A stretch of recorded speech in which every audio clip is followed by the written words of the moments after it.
que você vê é a última sonda a tocar a superfície de Vênus. Marca o fim de uma das campanhas mais ousadas e obsessivas da história da exploração espacial. Uma cruzada soviética de uma década para conquistar o mundo mais hostil do sistema solar. Mas após investir recursos inimagináveis nesse esforço, pararam. De repente, completamente.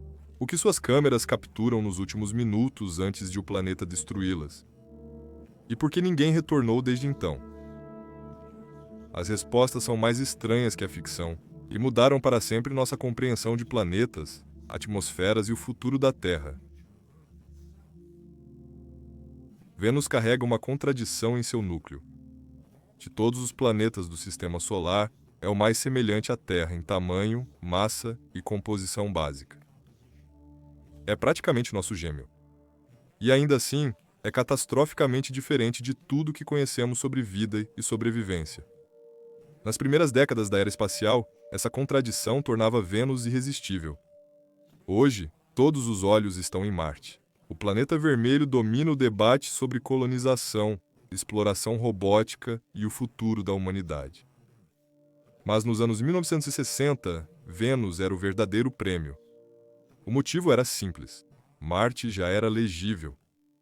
Mesmo com os telescópios da época, os cientistas estudavam sua superfície gelada e árida à distância. Vênus, por outro lado, recusava-se a revelar seus segredos. Uma densa camada de nuvens cobria o planeta inteiro, tornando impossível ver o que havia abaixo. E essas nuvens diziam algo importante aos cientistas.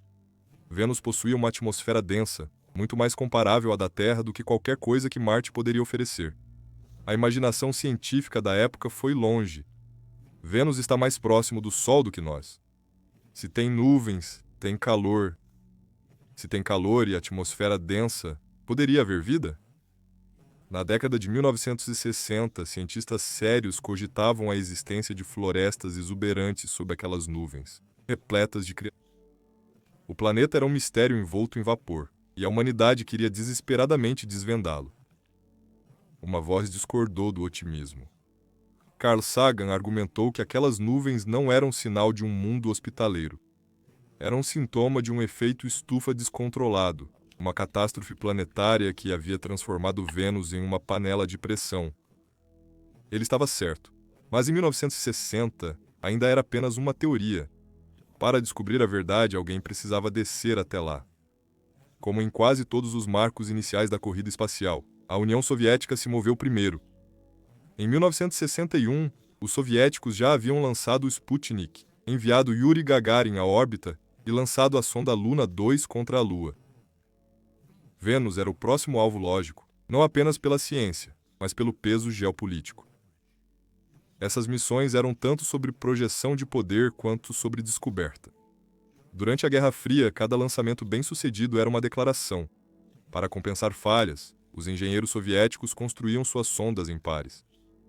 Venera 1 e Venera 2 foram construídas e lançadas em sequência, com trajetórias interplanetárias calculadas por réguas de cálculo e mísseis balísticos R-7 como veículos de lançamento. O hardware era primitivo por qualquer padrão moderno.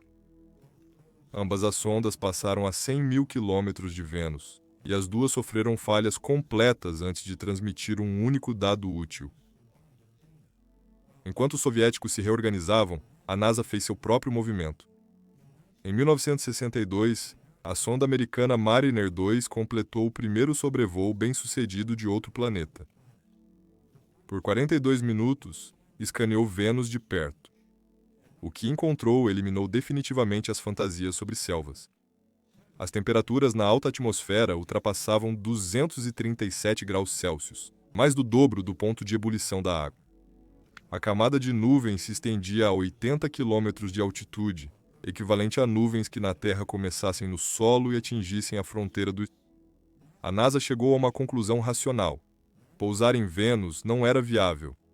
O ambiente estava além da tolerância de qualquer máquina que pudessem construir. A agência voltou-se para a Lua e Marte e nunca olhou para trás. Os soviéticos viram abertura. Se a América abandonava Vênus, o planeta era deles. A sonda Venera 3, lançada em 1966, jamais transmitiu dados. Falhou durante a viagem, mas sua trajetória era tão precisa que se tornou o primeiro objeto humano a atingir a superfície de outro planeta, impactando Vênus em velocidade total como um projétil balístico. História feita pelo impacto, não pela comunicação. A Venera 4, lançada em 1967, foi diferente. Lançou um paraquedas e desceu lentamente pela atmosfera, transmitindo dados durante todo o percurso. Pela primeira vez, a humanidade estava dentro da atmosfera de outro mundo. As leituras eram bizarras. Em alta altitude, as condições eram quase agradáveis. Mas ao descer, a pressão aumentou drasticamente, não apenas superior à da Terra, mas esmagadora. A atmosfera venusiana é tão densa que se comporta menos como gás e mais como líquido. Após 90 minutos de descida, o sinal se apagou. A sonda foi comprimida e destruída antes de atingir o solo. As Veneras 5 e 6 seguiram em 1969, ambas sofrendo o mesmo destino em menos de uma hora. Os soviéticos já sabiam o que aconteceria. As enviaram a si mesmo, pois precisavam dos dados que aqueles minutos finais podiam fornecer. Para as Veneras 7 e 8, os engenheiros fizeram mudanças radicais. Cascos reforçados em aço, esferas internas de titânio, componentes projetados para calor extremo. Em 1970, o paraquedas da Venera 7 se rompeu durante a descida, lançando a sonda em queda livre a 60 km por hora.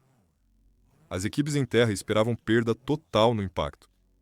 Em vez disso, a nave danificada continuou transmitindo. A temperatura registrada na superfície foi de 475 graus Celsius, quente o suficiente para derreter chumbo, mais quente que um forno industrial. A confirmação de um inferno absoluto. Em meados de 1970, a corrida à Lua havia terminado. Os soviéticos precisavam de um novo capítulo e o encontraram. Seriam os primeiros a fotografar a superfície de outro planeta. A Venera 9 foi um feito de ambição engenhosa. Com 5 toneladas, a massa de um elefante africano era pesada demais para depender apenas de paraquedas. Os engenheiros soviéticos projetaram um freio aerodinâmico em anel, um disco metálico que usava a densa atmosfera de Vênus como amortecedor natural, reduzindo a velocidade a um nível seguro. Funcionou. Em 1975, a primeira fotografia já tirada na superfície de outro planeta chegou à Terra. Rochas fragmentadas cercadas por material particulado fino. Não um paraíso, mas uma realidade inegável. Dias depois, a Venera 10 pousou sobre lava antiga solidificada, enviando imagens de uma planície alienígena e desolada. O programa atingiu seu auge tecnológico com a Venera 13 em 1981. Essa missão capturou a primeira fotografia colorida da superfície de Vênus, uma paisagem alaranjada sob um céu amarelo doentio. Mas o mais extraordinário que a Venera 13 carregava era um microfone. Pela primeira vez na história, a humanidade ouviu outro mundo.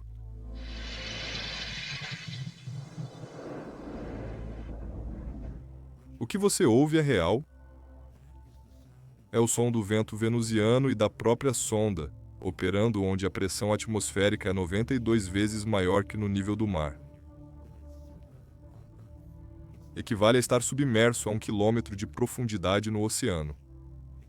Exceto que a água é gás superaquecido impregnado de ácido sulfúrico, o mesmo composto das baterias de automóveis. A Venera 13 também perfurou a superfície e analisou o material abaixo. Os resultados apontaram para cinzas vulcânicas solidificadas e basalto, com composição semelhante ao fundo dos oceanos da Terra. A Venera 14 foi a última. Após seu silêncio, todo o programa foi encerrado.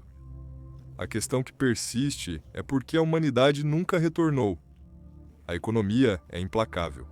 Um rover em Marte pode operar por anos, retornar milhões de dados e gerar entusiasmo público por décadas. A sonda mais resistente já pousada em Vênus sobreviveu 2 horas. 2 horas antes de ser esmagada e destruída pelo silêncio. Esse é o limite máximo da exploração venusiana, com a tecnologia atual. E é quase impossível justificar bilhões de dólares por 120 minutos de ciência. O colapso da União Soviética no início dos anos 1990 redirecionou completamente as prioridades da Rússia, e a NASA nunca encontrou vontade política para comprometer-se com uma missão de superfície onde a janela de retorno é medida em minutos, não em anos. Vênus permanece a grande questão sem resposta do nosso sistema solar. É gêmea da Terra em estrutura, mas oposta em destino um alerta escrito em calor, ácido e pressão sobre o que ocorre quando um planeta perde o controle do próprio clima. Observando o sistema solar de sua extremidade para dentro, Vênus não é um destino. É um espelho, e o que reflete não é tranquilizador. O programa Venera foi um dos esforços de engenharia mais extraordinários da história humana, realizado em condições impossíveis, impulsionado pela ambição científica e pelo orgulho da Guerra Fria. As máquinas construídas pelos soviéticos foram destruídas todas as vezes, e todas as vezes construíram versões melhores e as enviaram de volta. Essa, no fim, é a história que Vênus nos conta não apenas sobre o planeta, mas sobre nós mesmos.